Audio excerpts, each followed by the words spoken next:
Interesante la ronda primera. Nuestros panelistas han dicho lo que piensan de los 3 años de gobierno del presidente Ollanta Humala.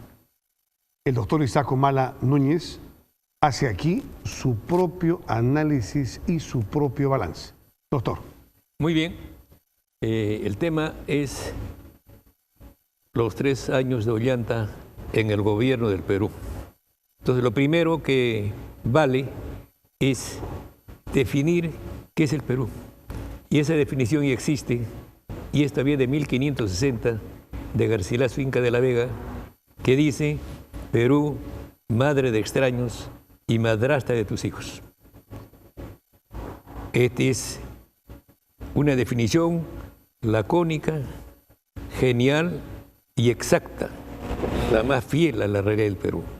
Ahora, la cosa está, incluso es peor. Esto que dijo, que citó de Garcilaso, es una realidad. Ahora, desde 1993, no solo es una realidad, es la juridicidad nacional, es la Constitución del 93, ¿no?, con el cual no se puede gobernar, con el cual el país no puede pasar, porque esta es una Constitución que ha saboteado a la nación peruana. La Constitución del 93, en su artículo 60, prohíbe al Estado peruano operar sus 3 grandes recursos naturales: minera, pesquería, maderas. ¿Por qué? Porque en el Perú cualquier Estado del mundo puede tener una empresa estatal. Únicamente el Estado peruano no puede tener empresa estatal en el Perú. Por otro lado, el nuevo Código de Minería de Fujimori, consagrado también por la Constitución, establece que los recursos mineros, pesqueros y madereros son del país mientras está en estado de naturaleza. Mientras el mineral está en el subsuelo, los peces nadando en el agua, mar, lago, océano, y las maderas como regalo de Dios o de la naturaleza en la Amazonía, que es el 70% del territorio nacional. El marco constitucional, el marco legal, entonces, ¿no es el adecuado para hacer un buen gobierno? Evidentemente. Entonces, mientras esté en estado de naturaleza, es del Estado Nacional. Pero en el momento que el concesionario lo encuentra, desde ese instante ya no es del Perú. Es exclusiva propiedad, ¿no?, del concesionario. O sea, el concesionario, generalmente extranjero, ¿no?, se cosecha nuestros minerales. Y el Perú no participa de eso ni un gramo. Cobra un impuesto a la renta según la declaración. Doctor Humala, ¿estos 3 años han sido buenos para el Perú? Ya. Entonces yo decía, concluyendo, con esta Constitución nadie puede ser buen gobernante, porque el Perú se ha despojado de sus recursos. Eso se llama traición, ¿no?, de la casta gobernante, ¿no?, la casta gobernante a la nación mediante la Constitución. La Constitución es eso, ¿no?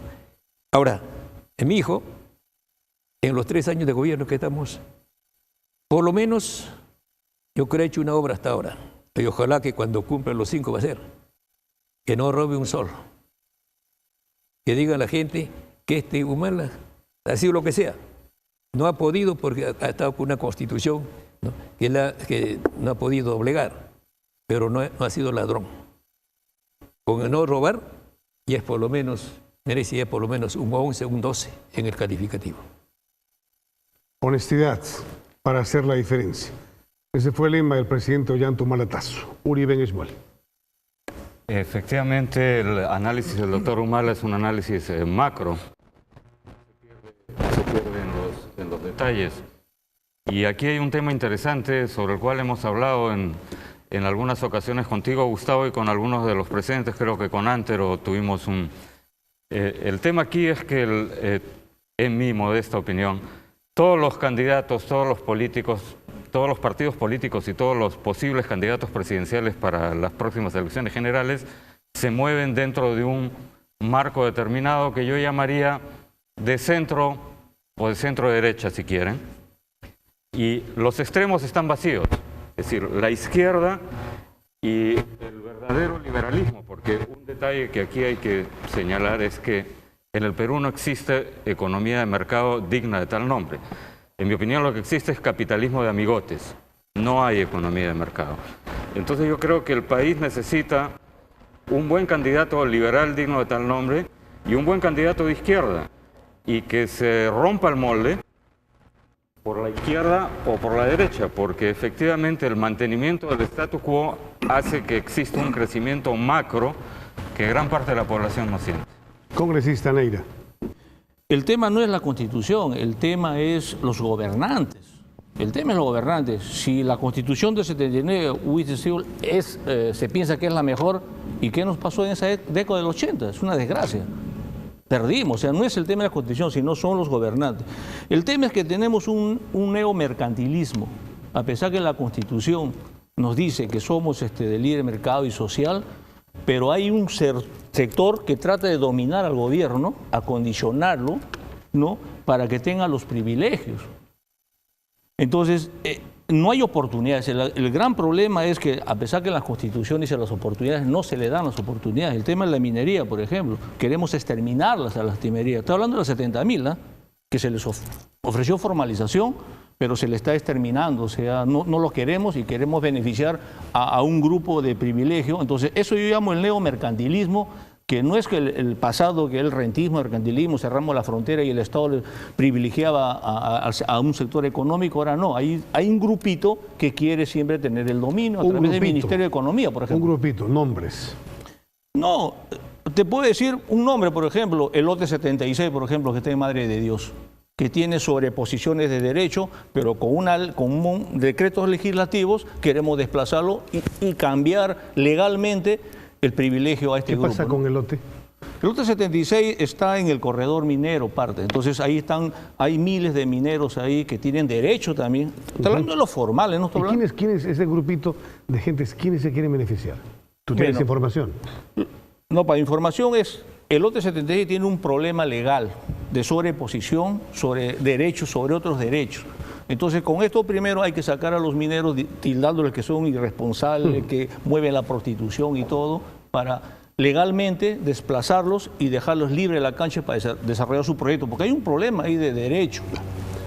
Grupos de poder. El doctor Flores Arauz conoce algunos personajes. Sí, a muchos y de todos lados. Pero ¿le podemos echar la culpa a la Constitución del Estado, a la del 93 o la que tuvimos antes, la del 79 o la del 33? Yo creo que no. Este es como un colegio. Tienes un montón de estudiantes, estudian con los mismos libros y con el mismo profesor. Unos salen muy buenos y conocen bien, son eficientes y pasan sus exámenes. Y a otros se lo jalan. Fue el mismo libro, en este caso la misma Constitución. Entonces, no le echemos la culpa a la Constitución del 93, que además es el fiel reflejo o el mínimo común denominador de las constituciones históricas que ha tenido el Perú. No hay nada diferente. Ahora, dicen que el artículo 60 dice, mi amigo Isaac, que está impidiendo que haya empresas del Estado.